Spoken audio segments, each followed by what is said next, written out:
Everyone, कैसे हैं आप सब। Welcome again on your YouTube channel exam हट। एंड आज जो हम लेकर आए हैं वही घिसा पिटा टॉपिक वॉइस का, जिसको सुनते ही स्टूडेंट जनरली फेडअप हो जाते हैं और कहते हैं कि ये तो हम 50 बार कर चुके हैं। बट जब ये कंपटीशन एग्जाम में आता है और कंपटीशन एग्जाम के सिलेबस में इसको देखते हैं तो खुशी होती है कि कोई टॉपिक तो ऐसा है जिससे हम फेमिलियर हैं। लेकिन जब उस क्वेश्चन को पढ़ते हैं कंपटीशन फील्ड में तो फिर क्या हो जाता है भाई, ओहो ये कैसे हो गया, इसमें इस तरह से ऑप्शन कैसे आ गया, कैसे गलत हो गया ये हमारा। यस, इन्हीं डाउट्स को क्लियर करने के लिए आज हम जो है अपने टॉपिक को कंटिन्यू करेंगे। इस टॉपिक में हम क्या करने वाले हैं, इन टॉपिक्स में हम करेंगे हमारे प्रीवियस टॉपिक से नेक्स्ट स्टेप को। प्रीवियस टॉपिक में हमने क्या किया है, हमने असर्टिव सेंटेंस को कंप्लीट कर दिया, हमने इंटेरोगेटिव सेंटेंस को कंप्लीट कर दिया एंड थर्ड वन जो है वो हम आ रहे हैं हमारे इंपेरेटिव सेंटेंस पर। लास्ट वन है एक्सेप्शन केस से पहले। जब हम बात करते हैं इंपेरेटिव सेंटेंसेस की, तो इंपेरेटिव सेंटेंस किनको बोलते हैं हम, इन हिंदी वी कैन से आज्ञावाचक, and in English we can say those sentences which start with the verb। वो सेंटेंस जो आपके स्टार्ट होते हैं वर्ब से, you can say them imperative sentences। ठीक है, तो imperative sentences हमारी वर्ब से स्टार्ट होते हैं एंड जब हमारे सेंटेंसेस वर्ब से स्टार्ट होते हैं तो वहां पर हम क्या करेंगे, उन्हें जब भी आप उन्हें चेंज करोगे, यहां पर आपको इंपेरेटिव सेंटेंसेस में बेसिकली 3 फॉर्म देखने को मिलेंगी। और आपने अब तक, मैंने अभी 1 मिनट पहले कहा कि स्टूडेंट जो हैं जब देखते हैं वॉइस है हमारे सिलेबस में तो बहुत खुश हो जाते हैं क्योंकि वो इसे इजी टॉपिक समझते हैं। बट कंपटीशन फील्ड में आप ये बताइए कि जब आप एनडीए की प्रिपरेशन कर रहे हैं और यूपीएससी ने उसको मेंशन किया है तो क्या इतना इजी ऑप्शन आपको मिलेगा? यस, जिस तरह का आप एग्जाम दे रहे हैं ना, लेवल उसी तरह का क्रिएट किया जाता है। तो वहां पर आपको ऑप्शंस भी इसी टाइप से मिलेंगे कि आप कंफ्यूज हो जाएंगे कि ए करूं कि बी करूं, सी सही है कि डी सही है, और वहां जो है माइंड की बत्ती गुल। ठीक है, तो उसी बत्ती को गुल होने से बचाने के लिए आज आपको इस तरीके से करवाएंगे हमें इंपेरेटिव सेंटेंसेस की। जब भी वॉइस देखेंगे तो बिल्कुल स्माइल के साथ कहेंगे आ जाओ भाई आ जाओ, ये 1 नंबर हमारा कहीं नहीं गया। देखो 3 तरीके होते हैं भाई हमारे पास। एक होता है आपका ऑक्सिलरी वर्ब से स्टार्ट हो गया, बट यहाँ पर ऑक्सिलरी वर्ब के साथ क्या मिलेगा आपको, विद ऑब्जेक्ट। फिर आता है आपका भाई ऑक्सिलरी वर्ब तो है लेकिन मतलब मेन वर्ब तो है बट वो विदाउट ऑब्जेक्ट है आपकी। एंड एक होता है मोरल सजेशन। यस, ये जो है इसको इंपॉर्टेंट पॉइंट लगा लीजिए भाई। अभी रिसेंटली एचएसएससी के एग्जाम्स चल रहे थे एंड एचएसएससी के एग्जाम में मोरल सजेशन से रिलेटेड क्वेश्चन दिया गया था एंड बच्चों ने जो है उस पर क्या लगाया, उस पर ऑब्जेक्शन भी लगाया आंसर पर, क्योंकि गूगल जो है ना, वो गूगल उनको इसके अकॉर्डिंग, रूल के अकॉर्डिंग आंसर नहीं बता रहा था। एंड जब आप ऑब्जेक्शन लगाते हैं तो ऑब्जेक्शन में आपको क्या होना चाहिए, पूरी तरह से 100% श्योर होना चाहिए क्योंकि वो रिफंडेबल मनी नहीं होती है। सेम इस टाइप के क्वेश्चन पर उन्होंने जो है वो क्या लगाया भाई, ऑब्जेक्शन लगाया। फॉर एग्जाम्पल यही था, यही क्वेश्चन लगा लीजिए, हेल्प द पुअर। और हमें स्कूल्स में क्या सिखाया गया है, हमें सिखाया गया है कि आप इसे दोनों तरीकों से कर सकते हैं। आप कर सकते हैं you are advised to help the poor, आप इस तरीके से भी कर सकते हैं, या फिर the poor should be helped, हमें इस तरीके से भी किया जाना चाहिए। तो ऑप्शन में दोनों थे। अब स्टूडेंट कंफ्यूज हो गए कि किसको करें, तो जिन्होंने ये सुन रखा था, ये सुन ही नहीं रखा था उन्होंने तो यू आर एडवाइज, भाई इंपेरेटिव आते ही तो हमें you are ordered, you are advised, you are suggested, बस यही दिखता है और कुछ दिखता ही नहीं है। ठीक है ना, तो वो उस ऑप्शन के साथ गए। आंसर की में आंसर जो है वो ये था तो उन्होंने लगा दिया ऑब्जेक्शन। गूगल पर सर्च किया, गूगल पर भी आपका ये आंसर आ गया तो वहां पर लगा objection. And objection non refundable money है तो वहां पर उन बच्चों का पैसा डूब गया। और रीजन क्या दिया उनका कि ये जो चीज है ये आपके पास फर्स्ट चॉइस ये होगी। जब भी मोरल सजेशन होगा तो आप यू आर से सेंटेंस स्टार्ट नहीं कर सकते, ठीक है। यहां पर आप जब भी स्टार्ट करें तो आपको जो है क्या करना है, ऑब्जेक्ट को उठाइए। ऑब्जेक्ट के बाद मॉरल सजेशन में हम मॉडल ऑक्सिलरी वर्ब कौन सी यूज करते हैं, शुड को यूज करते हैं। एंड उसके बाद बेस फॉर्म लगेगी आपकी बी की, एंड बी के बाद वॉइस में हमारी क्या लगती है, थर्ड फॉर्म लगती है, ठीक है, शुड बी हेल्प्ड। तो इस तरह से हमारा क्या होगा, मॉरल सजेशन से रिलेटेड सेंटेंस जो है वो क्लियर होगा। तो इसी तरह से हमें एग्जाम में मिल जाते हैं क्वेश्चंस जो हमारे लिए क्रिएट कर देते हैं प्रॉब्लम। तो अभी हम स्टार्ट करते हैं, डायरेक्ट उस पर मत जाइएगा, डोंट वरी, कंफ्यूज होने की जरूरत नहीं है, हम बेसिक फॉर्म से करेंगे। देखो भाई, हमने कहा हमारे पास क्या होता है, इंपैरेटिव सेंटेंसेस होते हैं, ठीक है भाई, इंपैरेटिव सेंटेंसेस है हमारे पास। एंड इंपैरेटिव सेंटेंसेस में हमने कहा कि आपके तीन पार्ट हो गए, start with verb plus object, यही था हमारे पास। Then start with object, sorry, start with verb but without object,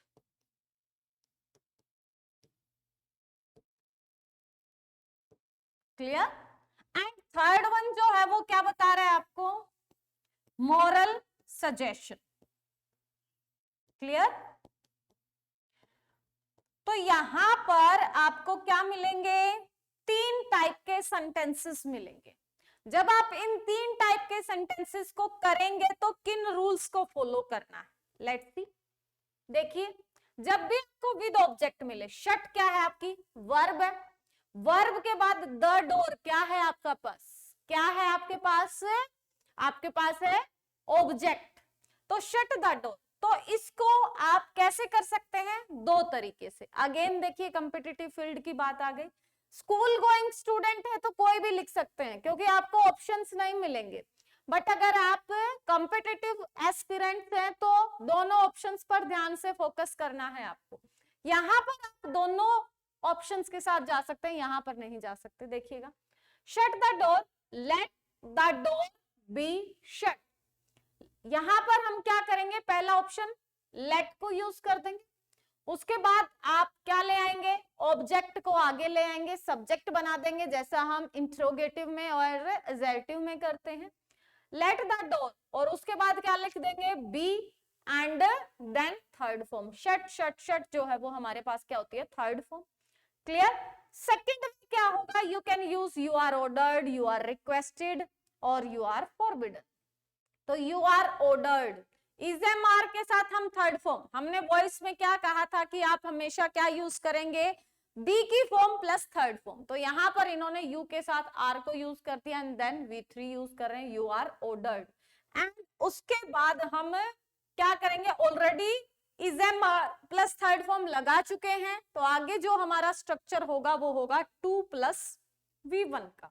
तो हमने 2 plus V1, to shut the door, simple कहानी, you are ordered, you are requested या यू आर फॉरबिडन, फॉरबिडन मतलब भूल गए थे, तो यू आर ऑर्डर्ड, टू लगाकर आगे एज इट इज रखना है, या फिर लेट लगाकर लेट प्लस ऑब्जेक्ट को आगे ले आओ, फिर आप बी एंड देन वर्ब की थर्ड फॉर्म। दोनों ऑप्शंस आपके लिए सही रहेंगे, ठीक है भाई। यहां पर देखिए, अगर आपके पास विदाउट ऑब्जेक्ट है सेंटेंस, ठीक है, विदाउट ऑब्जेक्ट है तो लेट का ऑप्शन आपके लिए नहीं होगा। क्यों, क्योंकि लेट के बाद हमें क्या चाहिए, ऑब्जेक्ट चाहिएगा, और ऑब्जेक्ट यहां हमारे पास है ही नहीं, तो हमारे पास क्या होगा, एक ही ऑप्शन है, क्या, you are ordered, you are requested, you are commanded, you are advise, you are suggested, you are proposed, जो भी सेंटेंस की डिमांड है, ठीक है। और उसके बाद two and as it is आपको वर्ब को रखना है। फॉर एग्जाम्पल, गो अवे, तो you are ordered to go away, clear. First क्या है, वर्ब प्लस ऑब्जेक्ट, दो ऑप्शन हमारे पास, let plus you are ordered, you are requested, you are commanded, 2 plus V3, ठीक है, सॉरी 2 प्लस V1 या 2 plus as it is the sentences, ठीक है। सेकेंड इज विदाउट ऑब्जेक्ट, यहां पर you are ordered, you are requested, you are commanded, whatever the sentence demand, जो भी sentence की डिमांड है उसके बाद 2 लगाओ और एज इट इज छोड़ दो। थर्ड, अभी हमने कहा जब भी आपके पास क्या होगा, मोरल सजेशन होगा सेंटेंस में, क्या होगा यहाँ पर भी आपके पास, इस सेंटेंस में और इस सेंटेंस में डिफरेंशिएशन समझना है डियर स्टूडेंट्स। जो भी बहुत अच्छे से करना चाहते हैं, इस बोरिंग से टॉपिक को इंटरेस्टिंग बनाना चाहते हैं, या फिर इस बोरिंग से टॉपिक में दिमाग खुजाने वाली बातें आ जाएं, तो इन चीजों को ध्यान से सीखना ही पड़ेगा कि यहां पर भी वर्ब प्लस ऑब्जेक्ट था, यहां पर भी वर्ब प्लस ऑब्जेक्ट है, देन क्या, शट द डोर, यहाँ कोई मोरल सजेशन थोड़ी ना है, कोई सुझाव थोड़ी ना दिया जा रहा है, कोई आइडिया थोड़ी ना दिया जा रहा है, लेकिन यहाँ क्या कह रहे हैं वो, हेल्प द पुअर, कि गरीबों की सहायता कीजिए। तो यहाँ पर मतलब वो हमें एक सजेशन दे रहे हैं, तो यहाँ पर हमें अपने सजेशन को क्या करना होगा भाई, समझना होगा एंड सीखने की कोशिश करनी होगी। तो the poor should be help, यहाँ पर आपको क्या करना पड़ेगा, सेम लेट की जगह सब्जेक्ट को पहले ले आइए एंड उसके बाद जो है should be and V3 use कर दीजिए। Very good. देखो क्या सीखा भाई हमने यहाँ पर एक ही चीज सीखी, क्या, अगर आपके पास ये पॉइंट है तो आप क्या यूज करेंगे, लेट वाला रूल यूज कर सकते हैं एंड यू आर वाला यूज कर सकते हैं। अगर आपके पास ये सेंटेंस है तो you have to focus only you are plus जो भी आपका वर्ड है एंड टू और एज इट इज सेंटेंस। और मोरल सजेशन है तो आपको क्या रखना है भाई, ऑब्जेक्ट को सब्जेक्ट की जगह आगे ले आओ, देन शुड बी और फिर जो है आपकी V3। इस तरह से आपको इन तीनों पॉइंट्स पर फोकस रखना है। इंपेरेटिव अगर उलझाएगा तो यहीं पर आपको उलझाएगा। अब जैसे कि हमारे कल डिमांड थी कि हम हर सेंटेंस के बाद जो है, हर सेंटेंस के टाइप के बाद क्या करते हैं, अपनी प्रैक्टिस सेशन करते हैं। तो आज भी पहले हम क्या करेंगे, हमारे इंपेरेटिव सेंटेंसेस की प्रैक्टिस करेंगे, then we come on the non finite verb. Clear? Let's see. ये देखिएगा भाई, आपके लिए क्वेश्चंस है यहां पर।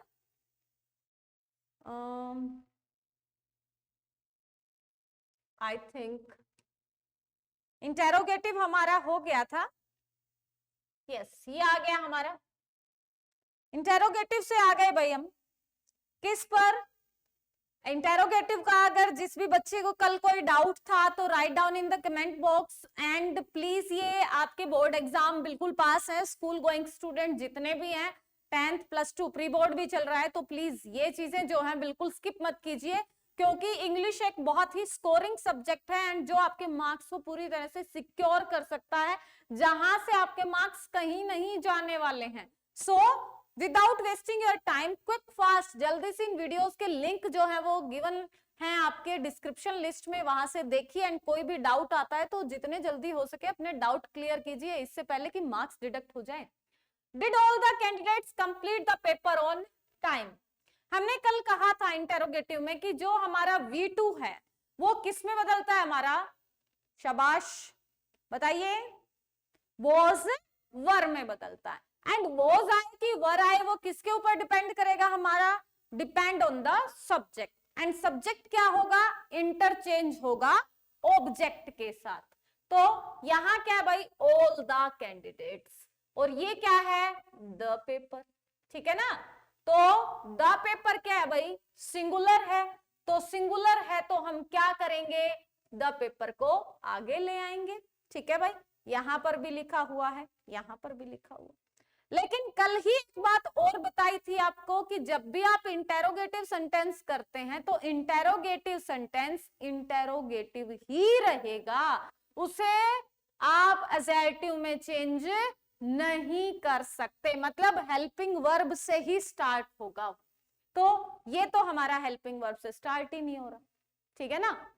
फिर हमने कहा डिड को हम बदलते हैं वॉज वर्ब में, इन्होंने बदल दिया हैड में, इन्होंने अपनी मर्जी से लगा दिया कुड, तो हमारे पास बचा एक ऑप्शन वॉज। अब इसको चेंज करके देखते हैं कि क्या कहीं कोई टाइपिंग मिस्टेक तो नहीं है। Did change into was, work क्यों नहीं आया, क्योंकि द पेपर एक ही पेपर है इसलिए हमने वॉज को रखा। Was the paper complete by all the candidates on time, आ गया ना। यहां क्या आना चाहिए था, completed by all the candidates on time. ठीक है, ये आपका क्या हो गया, ट्रांसफॉर्मेशन हो गई इसकी, किसमें, एक्टिव टू पैसिव इंटरोगेटिव। अब आते हैं आज के टॉपिक पर। आज हमने अभी किया भाई हमारा इंपैरेटिव सेंटेंस। इंपैरेटिव सेंटेंस में हमने कहा लेट हिज, ये अभी आपका आया नहीं है, ओपन द डोर, इस पे आइएगा। ओपन द डोर, हमने कहा ओपन द डोर वर्ड है हमारे पास, एंड ओपन सब्जेक्ट, एंड ये क्या है आपके पास, ऑब्जेक्ट, सॉरी सब्जेक्ट कह रही हूं मैं, verb, verb, and this one is object. तो वर्ब प्लस ऑब्जेक्ट हो गया आपका, ठीक है। तो वर्ब प्लस ऑब्जेक्ट है, तो हमारे पास क्या ऑप्शन था, देखिए अभी बताया था आपको वर्ब प्लस ऑब्जेक्ट अगर आप कर रहे हैं तो अभी आपको बताया गया था कि आप जो हैं, अगर आपका सेंटेंस वर्ब प्लस ऑब्जेक्ट है तो आपके पास दो ऑप्शन है, यू आर से और लेट से, दोनों से कर सकते हैं आप। ठीक है, चलिए देखते हैं किस पर फिट बैठता है ये। Let's see where is the question, this one, yes this one, open the door. अब हमारे पास सारे ऑप्शन लेट वाले, हमने कहा था कि हमें तो क्या चाहिए, लेट, लेट के साथ ऑब्जेक्ट ले आओ, ऑब्जेक्ट के बाद बी ले आओ, और बी के बाद क्या लगा दो भाई, V3 लगा दो, ढूंढो। लेट, लेट के बाद ऑब्जेक्ट ले आओ, डोर को ले आओ, फिर उसके बाद बी लगा दो और उसके बाद V3 लगा दो।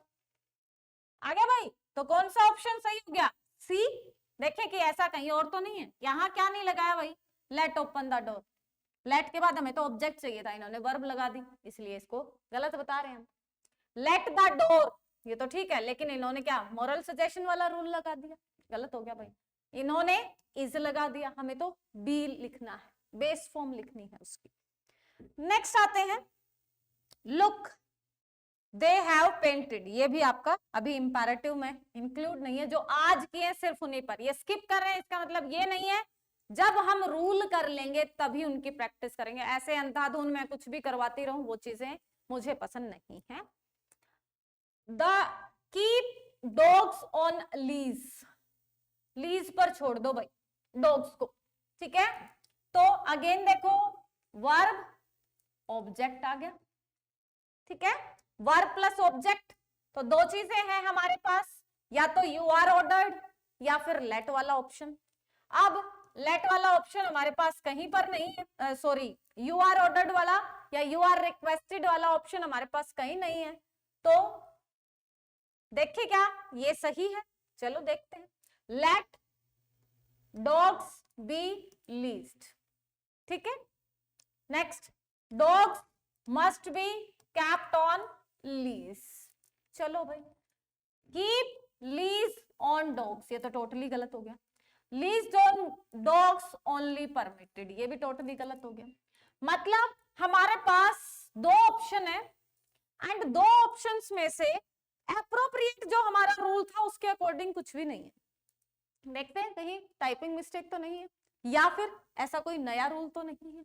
देखिए यहां पर इन्होंने डॉग्स को आगे ले आए, ठीक है भाई, ऑब्जेक्ट हमारा पहले आ गया। फिर मस्ट बी कैप्ट, वर्ब की third form, must be kept on lease, ठीक है भाई। हम कहें वर्ब भी यूज हो गई, सब्जेक्ट भी यूज हो गया, ऑब्जेक्ट भी यूज हो गया, ठीक है। और मॉडल्स के बाद बी यूज होता ही है, कैप्ट ऑन लीज। और यहां पर अगर हम बात करें लेट के रूल की, तो लेट, लेट के बाद हम ऑब्जेक्ट को सब्जेक्ट बनाएंगे। लेट डॉग्स जिस तरह सेम था, देखो ये था ना, हमने लेट के बाद डोर को उठाया, तो लेट के बाद हम क्या उठाएंगे, ऑब्जेक्ट और फिर बी और फिर V3, ठीक है। तो यहाँ पर लेट डॉग्स बी लीस्ट। लेकिन हमारे पास तो ये वाली फॉर्म आनी चाहिए थी। ये तो क्या है हमारे पास, on least, as a prepositional phrase की तरह काम कर रही है, ठीक है। एज एन एडवर्ब आप इसे कह सकते हो, एडवर्ब तो नहीं करेंगे, फ्रेजल प्रेपोजिशन की तरह काम कर रही है ये, तो उसे हम वर्ब नहीं कह सकते। लेट डॉग्स बी लीस्ट, हमारा सेंटेंस जो है वो हमारे नॉर्म्स के अकॉर्डिंग नहीं चल रहा है। तो जब हमारे ऑप्शंस हमारे नॉर्म्स के अकॉर्डिंग नहीं चलते हैं, तो it means there is an error in the sentence, and here we find out the error in this sentence, that here if we write kept, let dogs be kept on leash, तो sentence क्या होता हमारा, ठीक होता। तो यहां पर हम क्या कहेंगे, हमारे टाइपिंग में क्या है, मिस्टेक है। यहां पर हम इस रूल के साथ क्यों नहीं जा रहे, क्योंकि हमें नहीं बताया गया है अब तक कि मस्ट भी को भी हम ट्रांसफर कर सकते हैं, या ऐसी कोई कंडीशन नहीं लगाई गई है कि आप कंपल्शन है कि डॉग्स को लीज पर ही रखें। मस्ट तो कंपल्शन के लिए यूज होता है।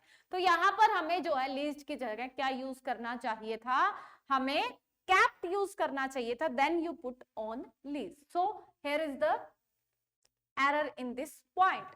Next, put this on the table. Put this again, देखो ऑन द टेबल, ऑब्जेक्ट आ गया भाई। तो लेट के बाद दिस के बाद B, put on the table. Put third form होती है, बी के बाद थर्ड फॉर्म लग गई, कह सकते हैं। कैन तो यूज ही नहीं कर सकते हम। Someone point out have this, एक ही हुआ। देखो लेट है, लेट के बाद हमने ऑब्जेक्ट, क्योंकि on the table, on lease, ये जो चीजें होती है ना, ये एज एन ऑब्जेक्ट ही रहती हैं, उन्हें आप एज एन सब्जेक्ट नहीं बना सकते। तो यहां पर लेट दिस के बाद हम क्या कहें, बी के बाद V3, पुट V3 सेम रहता है, and on the table object बन जाएगा आपका। नेक्स्ट देखिएगा, हेल्प द पुअर, अभी आया था। आपको क्या कहा, जब भी आपके पास मोरल ऑब्लिगेशन आए, मोरल सजेशन आए, तो आपको क्या मिलेगा भाई, वहां पर आपको ऑब्जेक्ट उठाना है, ऑब्जेक्ट के बाद शुड बी लगाना है, देन V3 लगाना है। The poor should be helped. Clear. Next पर आइएगा, don't call the police. Yes, ये हमारे पास जब भी आपके पास डोंट आता है, ठीक है, नेवर आता है, जब भी नेगेटिव सेंस में आता है, तो यहां पर हमें डू डज को क्या कर देना है, रिमूव कर देना है, एंड हमें जो है उसे कन्वर्ट कर देना है नॉट टू में। किसमें कन्वर्ट कर देना है भाई, नॉट टू में कन्वर्ट कर देना है।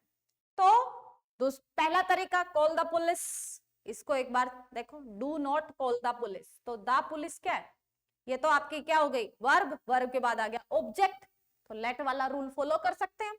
देखो लेट द पुलिस, लेट लगाया, उसके बाद इसे क्या बना लिया, सब्जेक्ट। उसके बाद क्या करें हम, नोट लगाया, नोट के बाद बी, है ना, नोट के बाद टू लगाओ या नोट के बाद बी लगाओ, और फिर V3 लगेगा, नोट पहले आएगा। तो let the police not be called, हो सकता है, यस हो सकता है।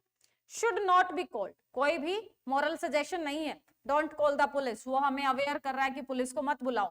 Let not the police be called, नहीं, लेट के बाद तो हमें क्या चाहिए, हमें तो लेट के जस्ट बाद जो है वो हमारा सब्जेक्ट चाहिए, मतलब जो ऑब्जेक्ट है उसे सब्जेक्ट बनाना है, वो हमारी प्लेसमेंट होनी चाहिए। तो डज का कोई रोल ही नहीं है, तो हमारे पास क्या बचा, एक ही बचा। नोट को आपको कहां करना है, जो आपकी हेल्पिंग वर्ब है उससे पहले लगाना है। जैसे मैं एक एग्जांपल और देती हूं आपको, फॉर एग्जांपल अगर आ जाए, do not open the door, अब लेट वाला ऑप्शन ना है आपके पास, तो you are ordered not to open the door, ठीक है। आप एक ये तरीका यूज कर सकते हैं। दूसरा, you are forbidden to open the door. ये ऑप्शन आपको मिल सकते हैं, ये चीजें आपको ध्यान रखनी है। क्या देखो, अगर लेट वाला ऑप्शन आपको नहीं मिलता है तो आपको किसके साथ जाना है? यू आर ऑर्डर्ड, आपको दरवाजा ना खोलने के लिए कहा गया, तो देखो टू से पहले नोट लगाना है, ठीक है, टू से पहले नोट लगाना है। बट अगर फॉरबिडन आपने लिख दिया तो वहां पर आपको नोट कंसीडर नहीं करना है, क्योंकि नोट का मतलब क्या होगा आपका, सॉरी फॉरबिडन का मतलब क्या है, ऑलरेडी नोट वहां पर मेंशन है, तो you are forbidden to open the door. Clear? Next देखिए, get out of my house. अब my house should be get out, कोई मॉरल सजेशन नहीं है। You are requested to get out of my house, नहीं है। Let my house be get out, नहीं हो सकता। अब क्या है, get out of my house, मतलब यहां पर जो है गेट आउट ऑफ जो है वो यहां पर आपका कोई क्या कर रहा है, पोजेशन दिखा रहा है, तो ऑब्जेक्ट की तरह नहीं है। हम ये कहेंगे gate out of my house, साथ में कनेक्टेड है ये वर्ड, तो हमारे पास लेट वाला ऑप्शन यहां पर नहीं होगा। यहां पर हमें किसके साथ जाना पड़ेगा, हमारा यू आर ऑर्डर्ड वाले सेंटेंस के साथ जाना पड़ेगा। You are ordered to get out of my house, क्योंकि गेट आउट आप ऐसे नहीं बोल सकते, let my house be get out, मेरे घर को जाने दो, ऐसा नहीं होगा ना। ये तो है यू आर ऑर्डर्ड, तुम्हें ऑर्डर दिया गया है कि तुम मेरे घर से चले जाओ। तो ये हमारे कुछ सेंटेंसेस है। देखो ऑप्शन देखे तो कितना कॉम्प्लिकेटेड हो गया। यस, तो बोरिंग से सेंटेंस को, बोरिंग से सब्जेक्ट को, बोरिंग से पॉइंट को भी इंटरेस्टिंग कैसे बनाएं या डिफिकल्ट कैसे बनाएं, या फिर हम कहें कि कॉम्पिटिटिव फील्ड के अकॉर्डिंग उसे किस तरह से प्रिपेयर करें, ये सिर्फ डिपेंड करता है हमारे ऊपर। क्यों? क्योंकि जितना हम चाहते हैं हम उतना ही पढ़ पाते हैं।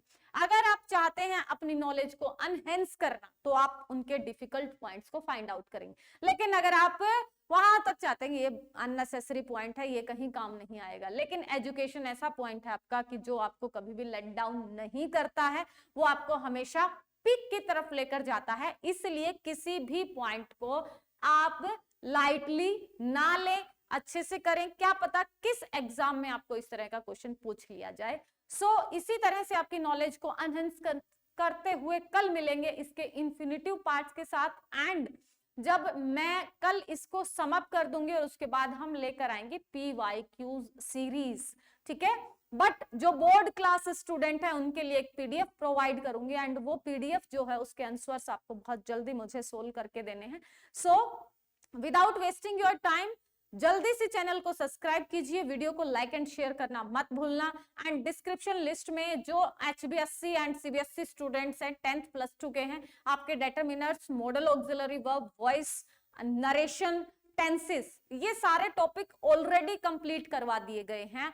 एंड +1 क्लास CBSE स्टूडेंट्स के लिए भी ये जो है ये सारी टॉपिक्स आपके यहाँ पर आप इजिली देख सकते हैं। इनमें अगर कोई भी आपको डाउट आता है, कोई टॉपिक अनक्लियर है, तो वो आप यहाँ पर देख सकते हैं, सजेशन दे सकते हैं अपना किसी टॉपिक के regarding. Without wasting your time मिलेंगे कल, बट कल जो है वो प्रैक्टिस करके आना है, जल्दी से आपके आंसर्स जो है वो रिप्लाई में आने चाहिए।